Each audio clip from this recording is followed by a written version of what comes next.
जय हिंद दोस्तों, कैसे हैं सभी लोग। उम्मीद करता हूँ सभी मस्त होंगे और अपने शिक्षण कार्य में व्यस्त होंगे। स्वागत है आप सभी का सीटेट जुलाई 2024 के एग्जाम में। और आज हम करने वाले हैं एसएसटी सामाजिक विज्ञान, वो भी एनसीईआरटी पैटर्न पर आधारित, जो कि आपके एग्जाम के लिए बहुत ही महत्वपूर्ण है। तो चैनल पर नए हैं तो चैनल को सब्सक्राइब कर लीजिए।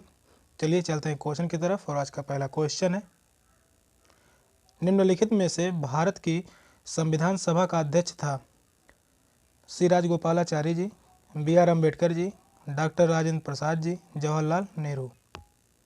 तो भारत की संविधान सभा का अध्यक्ष कौन थे? तीन चारों ऑप्शन में से कौन सा ऑप्शन सही होगा?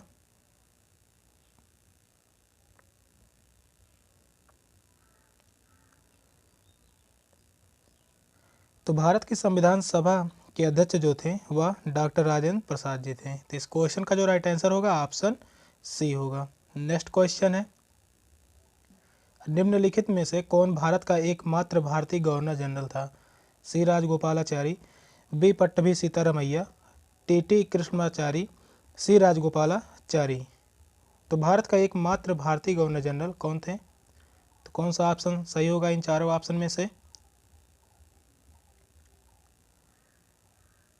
तो भारत का एकमात्र भारतीय गवर्नर जनरल जो थे वह सी राजगोपालाचारी जी थे। तो इस क्वेश्चन का जो राइट आंसर होगा ऑप्शन डी होगा। नेक्स्ट क्वेश्चन है, भारत का संविधान कब अपनाया गया? भारत का संविधान कब अपनाया गया?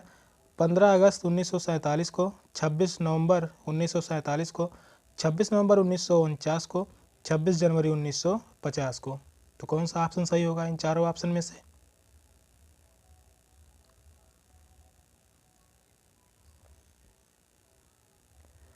तो भारत का संविधान जो अपनाया गया था 26 नवंबर 1949 को, 26 नवंबर 1949 को भारत का संविधान अपनाया गया था।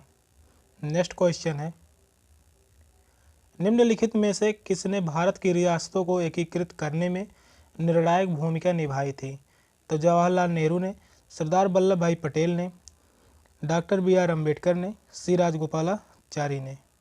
तो भारत की रियासतों को एकीकृत करने में निर्णायक भूमिका किसने निभाई थी? तो कौन सा ऑप्शन सही होगा?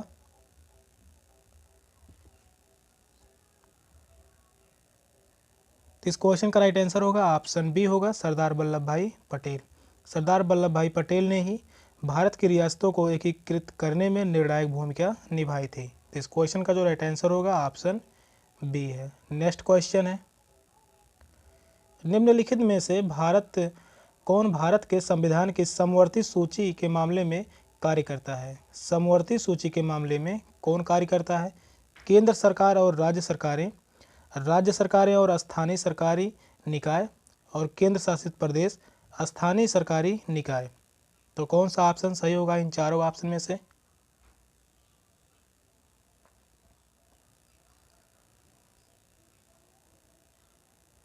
तो भारत के संविधान की समवर्ती सूची के मामले में जो कार्य करते हैं वह केंद्र सरकार और राज्य सरकार दोनों मिलकर कार्य करते हैं। तो इस क्वेश्चन का जो राइट आंसर होगा ऑप्शन ए होगा। इस क्वेश्चन का राइट आंसर है ऑप्शन ए। नेक्स्ट क्वेश्चन है, निम्नलिखित में से कौन भारत की संविधान सभा में मसौदा समिति के अध्यक्ष थे? पूछ रहा है मसौदा समिति के अध्यक्ष कौन थे? सी Rajagopalachari, doctor B R. Ambedkar ji, doctor Rajendra Prasad, Jawaharlal Nehru. तो भारत की संविधान सभा में मसौदा समिति के अध्यक्ष कौन थे? तो कौन सा ऑप्शन सही होगा?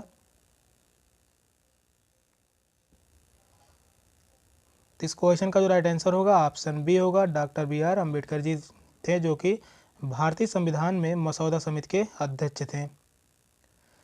पंडित जवाहरलाल नेहरू जो थे वह संघ समिति के अध्यक्ष थे। संविधान में संघ समिति के अध्यक्ष थे। और डॉक्टर राजेंद्र प्रसाद जी जो थे यह थे संविधान सभा के अध्यक्ष थे, यह अध्यक्ष थे। तो इस क्वेश्चन का जो राइट आंसर होगा ऑप्शन बी होगा। नेक्स्ट क्वेश्चन है, 18वीं सदी में किसके नेतृत्व में बंगाल धीरे धीरे मुगल नियंत्रण से अलग हो गया? तो मुर्शिद कुली खां के, नादिर शाह के नेतृत्व में, अली वर्दी खान के नेतृत्व में, या बुरहान उल मुल्क के नेतृत्व में। तो कौन सा ऑप्शन सही होगा? तो 18वीं सदी में किसके नेतृत्व में बंगाल धीरे धीरे मुगल के नियंत्रण से अलग हो गया था? तो वह कौन व्यक्ति था? तो इस क्वेश्चन का जो राइट आंसर होगा ऑप्शन ए होगा, मुर्शिद कुली खान के नेतृत्व में मुगल नियंत्रण से अलग हो गया था। तो इस क्वेश्चन का जो राइट आंसर होगा ऑप्शन ए होगा। नेक्स्ट क्वेश्चन है, निम्नलिखित में से किस गवर्नर जनरल ने फैसला किया कि बहादुर शाह जफर आखिरी मुगल सम्राट होंगे और उनकी मृत्यु के बाद किसी भी वंशज को सम्राट के रूप में पहचाना नहीं जाएगा? तो Lord Dalhousie, William Bentinck, Lord Canning, Lord Cornwallis. तो कौन सा ऑप्शन सही होगा?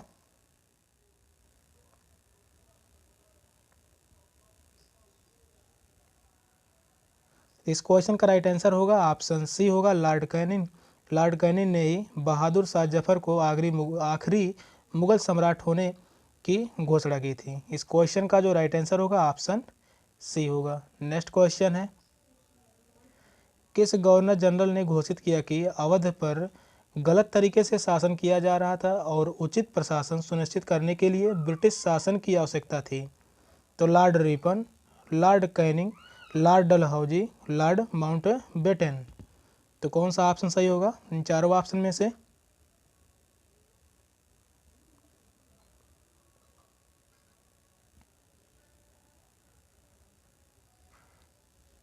तो इस क्वेश्चन का राइट आंसर होगा ऑप्शन सी होगा, लॉर्ड डलहौजी। लॉर्ड डलहौजी ने ही यह घोषित किया था कि अवध पर गलत तरीके से शासन किया जा रहा था और उचित प्रशासन सुनिश्चित करने के लिए ब्रिटिश शासन की आवश्यकता थी। तो इस क्वेश्चन का जो राइट आंसर होगा ऑप्शन सी होगा।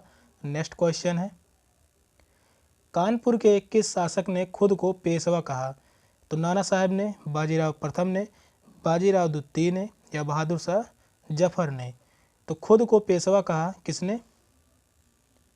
कौन सा ऑप्शन सही होगा? तो कानपुर के किस शासक ने खुद को पेशवा कहा? तो वह थे नाना साहब ने। नाना साहब ने खुद को पेशवा कहा था, कानपुर के जो कि शासक थे। तो इस क्वेश्चन का राइट आंसर होगा ऑप्शन ए।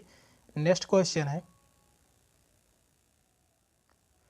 कारखाने के विषय में पढ़ाने के लिए सबसे उपयोगी विधि है। कारखाने के विषय में पढ़ाने के लिए सबसे उपयोगी विधि कौन सी होगी? एक, कहानी सुनाना, किसी विशेषज्ञ को निमंत्रित करना, किसी औद्योगिक कारखाने की यात्रा आयोजित करना या एक डॉक्यूमेंट्री फिल्म दिखाना?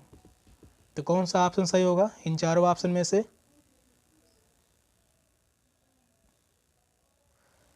तो इस क्वेश्चन का राइट आंसर होगा ऑप्शन सी होगा, किसी औद्योगिक कारखानों की यात्रा आयोजित करना।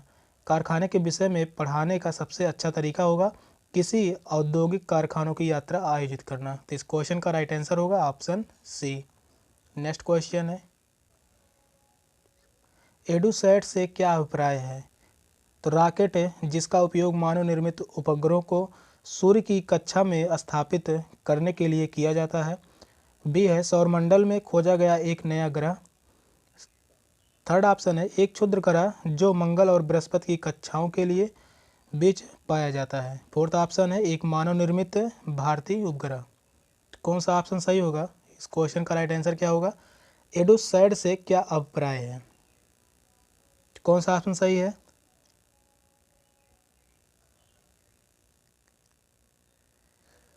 तो इस क्वेश्चन का राइट आंसर होगा ऑप्शन डी होगा, एक मानव निर्मित भारतीय उपग्रह है, जो कि यह एडुसैट जो है वह है एक मानव निर्मित भारतीय उपग्रह है। तो इस क्वेश्चन का राइट आंसर होगा ऑप्शन डी। नेक्स्ट क्वेश्चन है,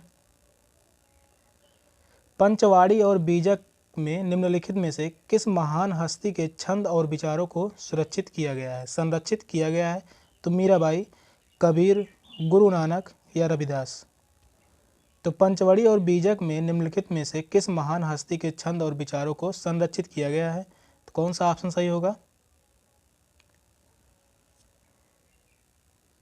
तो बीजक साखी शबद रमैनी यह जो है यह रचना जो थी यह कबीरदास की थी और इन्हीं के विचारों को संरक्षित किया गया है। तो इस क्वेश्चन का राइट आंसर होगा ऑप्शन बी।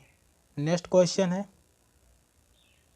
एलोरा की गुफा का भित्ति चित्र जिसमें विष्णु को नरसिंह अर्थात पुरुष सिंह के रूप में दिखाया गया है, किस काल की कृति है? तो गुर्जर प्रतिहार काल की, राष्ट्रकूट काल की, चालुक्य काल की या गुप्त काल की? कौन सा ऑप्शन सही होगा?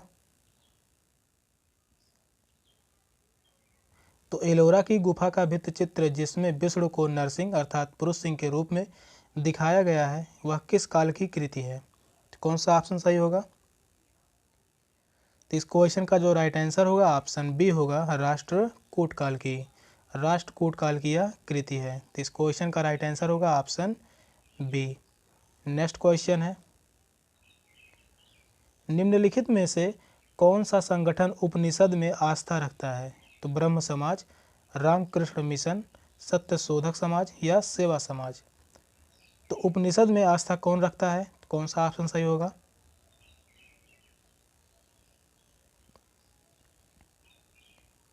तो वह जो संगठन है उपनिषद में आस्था रखता है तो वह है ब्रह्म समाज। इस क्वेश्चन का जो राइट आंसर होगा ऑप्शन ए होगा, ब्रह्म समाज। इस क्वेश्चन का राइट आंसर है ऑप्शन ए।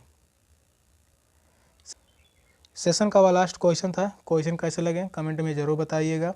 चैनल पर नए हैं तो चैनल को सब्सक्राइब कर लीजिए। मिलते हैं फिर अगले वीडियो में, तब तक के लिए बाय बाय, टेक केयर, जय हिंद।